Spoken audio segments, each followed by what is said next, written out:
ଆମ ଛାତ ଉପରେ ହେଇଥିଲା ଦେଶୀ ସିମ ବାଛୁଛି ଭାଜିମି ମସଲା ଦେଇକି ଆମ ଲୋକ ଖାଇବାକୁ ଭାରି ପସନ୍ଦ କରୁ। ହାଟା ବାକୁ ଭାରି ପସନ୍ଦ କରୁ। ବହୁତ ପସନ୍ଦ। ଆଉ ମସଲା ଦେଇକି ଭାଜିଦେବ ଟିକେ ଖାଇବା ଆଉ। ଭାଜିଦେମି ବହୁତ ବଢିଆ ଟେଷ୍ଟ ଲାଗିବ। ହଉ ହଉ ଜଲ୍ଦି ଜଲ୍ଦି କର। ସରିଗଲା ଆଦେରେ ପିଆଜ ରସୁଣ ଅଦା ସୋରିଷ ଜିରା ଲଙ୍କା ମସଲା ଦେଇକିନି ଭଜା କରିବି। ହଉ ଆଗେ ଛାଣିଦେଲି ଛାଣି ଦେଇକି ମସଲା କରିଦେଇକି ମସଲାରେ ସବୁ ପ୍ରକାର ମସଲା ମିଶେଇକିନି ଦେଇକି ଏବେ ମସଲା କରି ନେଇ ଆସିଲି। ହେଇ ମସଲା ଦେଖନ୍ତୁ। ତାପରେ ଜାଳଟି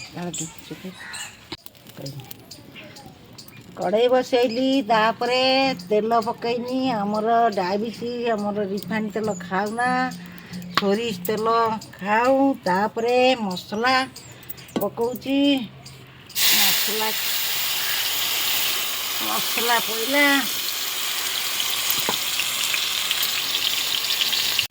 ତାପରେ ହଳଦୀ ଗୁଣ୍ଡ ପଇଲା। ରାଗ ଏତେ ଖାଉନା ଅଳ୍ପ ଲଙ୍କାଗୁଣ୍ଡ ଦିଟା ପଇଲା। ଲଙ୍କାଗୁଣ୍ଡ ଟିକେ ପକେଇଦେନୁ। ତାପରେ ଟିକେ ଭଲ ହେଇକି କଷିବା। ତାପରେ ଲୁଣ ଦିଅ। ଲୁଣ ଦେବା ଏବେ ଟିକେ ଚଲେଇ ଦେବା। ତାପରେ ଟିକେ ପାଣି ଟିକେ ଦେଇଦେବା ହେଲା ଦେଇଦେବା।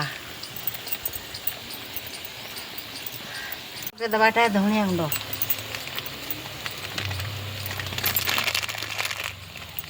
ଚଲାଚଲି କରିକି ତାପରେ ଲୁଣ ପକେଇ ଦେଉଛି। ସେ ଚଲେଇ ଦେଇକି ତାକୁ ଘୋଡ଼େଇ ଦେବା। ଆଣେ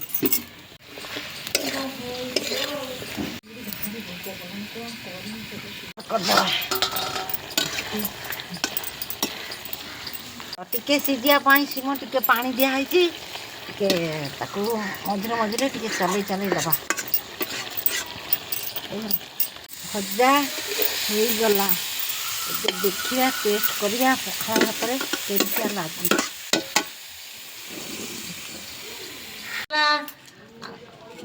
ଦହି ପଖାଳ ଆଉ ସିମ ଭଜା ଖାଇବା। ବଢ଼ିଆ ଟେଷ୍ଟ ହେଇଛି। ଖା ଆସ।